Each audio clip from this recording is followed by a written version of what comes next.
अस्सलामु अलैकुम वरहमतुल्लाहि वबरकातुहू। रमज़ान का महीना चल रहा है और हम सभी रोज़े रखते हैं अल्लाह की रज़ा के लिए। लेकिन एक बात है जो कोई नहीं बताता कि जब आपको प्यास लगती है, तो आपकी बॉडी ऑलरेडी डिहाइड्रेटेड स्टेट में पहुँच चुकी होती है। मतलब कि आपके बॉडी में पानी की कमी हो जाती है और अगर आप रमज़ान के दिनों में उम्रा कर रहे हो, रोज़ा रख रहे हो या फिर आप हज की तैयारी कर रहे हो, तो ये कोई मामूली सी तकलीफ़ नहीं है, ये जानलेवा हो सकती है। मैं हूँ डॉक्टर तलहा नदीम और हम मुस्लिम कम्युनिटी को हज और उम्रा के सफ़र में सपोर्ट करते हैं, उनका हज प्रिपरेशन करते हैं, मेडिकल किट्स वगैरह प्रोवाइड करते हैं। अगले 5 मिनट में मैं आपको बताऊँगा कि कौन सबसे ज़्यादा खतरे में है, बॉडी कैसे वार्निंग साइंस देती है, उसे याद कैसे करना है, उसका एक 3 फिंगर रूल होता है, वो मैं आपको बताऊँगा।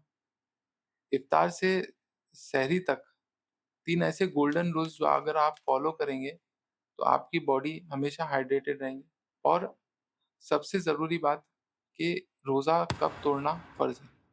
इस वीडियो को आखिरी तक की देखिए, शायद ये किसी की जान बचा सकता है।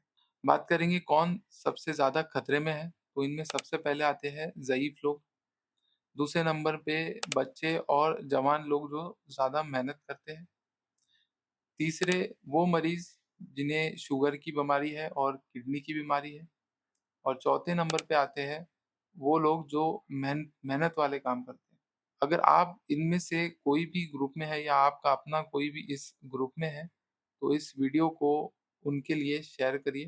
बॉडी कैसे वार्निंग साइंस देती है, इसे याद करने के लिए मैंने एक 3 सिंपल रूल्स बनाए हैं, 3 फिंगर रूल जिसे मैं कहता हूँ कि 3 फिंगर्स 3 साइंस। सबसे पहली उँगली जो बताती है वो है प्यास और चिपचिपा मुँह हो जाना।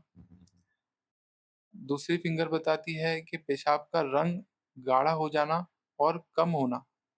और तीसरा, जब आपको चक्कर आए, थकान महसूस हो और सर दर्द हो। तो इस बात का आपको ध्यान रखना है कि जब भी आपका पेशाब गाढ़ा होने लगे, साथ में आपको चक्कर आए तो तुरंत अपना रोज़ा तोड़ दीजिए।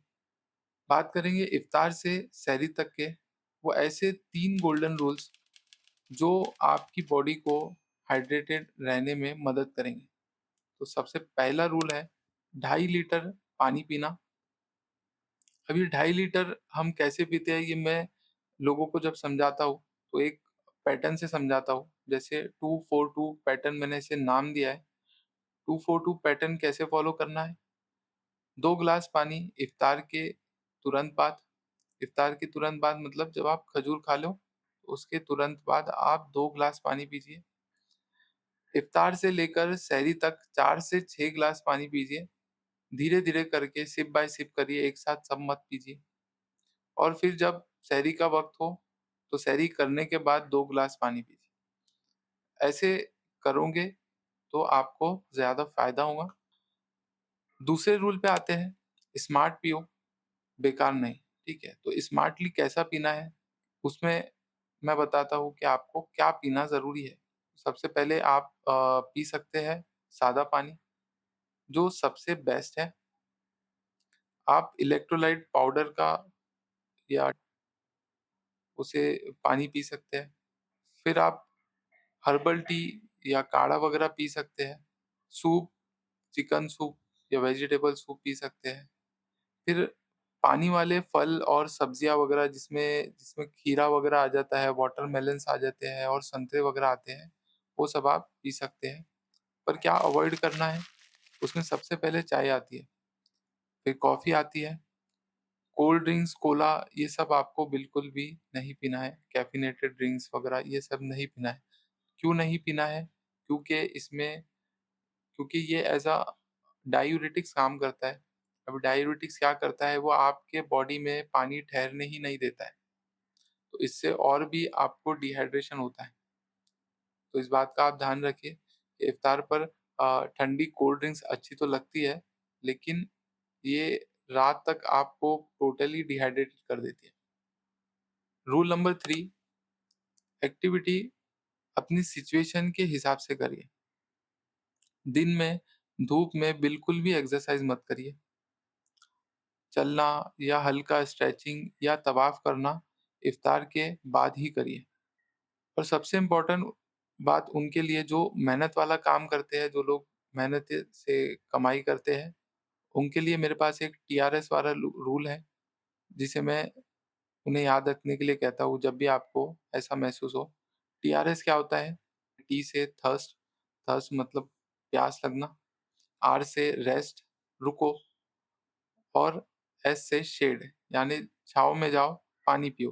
ठीक है? ये मैं उनको बताता हूँ। तो 15 से 20 मिनट में आपको छाँव लेनी है, पानी पीना है, और अपने जो काम है वो छोटे-छोटे हिस्सों में करना है। और अगर उम्रा या हज में हो तो ज़मज़म आपको रेगुलरली पीना है। बरकत के साथ सेंस भी रखो, अल्लाह आसानी करेंगे। तो रोज़ा तोड़ना कब फ़र्ज़ है? ये जो बात है ये सबसे इम्पोर्टेंट बात है। इसमें हमारे उलमा इकराम और डॉक्टर्स भी एग्री करते हैं कि इस्लाम में जान बचाना फ़र्ज़ है। अगर बॉडी में ये साइंस दिखे तो तुरंत अपना रोज़ा तोड़ दीजिए। अब वो साइंस क्या है वो मैं आपको बता देता हूँ। बहुत तेज़ चक्कर आना, बॉडी संभल नहीं पा रही है, इधर-उधर झुक रही है, कुछ समझ नहीं आ रहा है, या कन्फ्यूज़न होना, कुछ समझ नहीं आ रहा है कि कहाँ पर है, कुछ याद नहीं आ रहा है, बहुत तेज़ सर दर्द होना और फिर उल्टी होना और बेहोशी की हालत में आ जाना। इन सभी सिचुएशंस में आपको रोज़ा तोड़ना है। ये एक इमरजेंसी है, तो मेरी एक बात ध्यान रखिए, डिहाइड्रेशन जो है, वो ईमान का इम्तिहान नहीं है, वो एक मेडिकल इमरजेंसी है। अगर ये साइंस दिखे तो रोज़ा तुरंत तोड़ दीजिए, पानी या ओआरएस लीजिए और फ़ौरन डॉक्टर को बताइए। अल्लाह खुद कुरान करीम में फरमाते हैं कि अपने आप को हलाकत में मत डालो।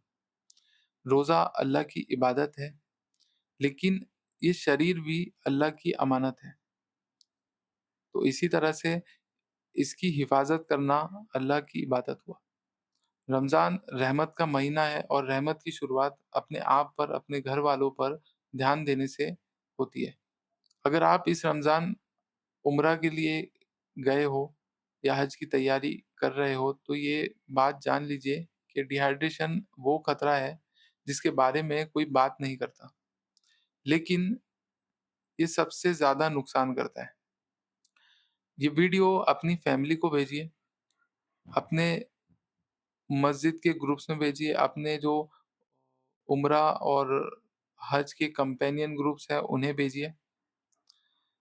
ये 5 मिनट का वीडियो किसी की जान बचा सकता है, और अगर आपने शेयर किया तो जज़ाए खैर भी बन सकता है। हमें लाइक, शेयर और सब्सक्राइब करें हज हेल्थ डॉक्टर। अल्लाह आपका रोज़ा कबूल करे, आपको सेहत दे और आपका सफ़र आसान करे। आमीन। अल्लाह हाफ़िज़।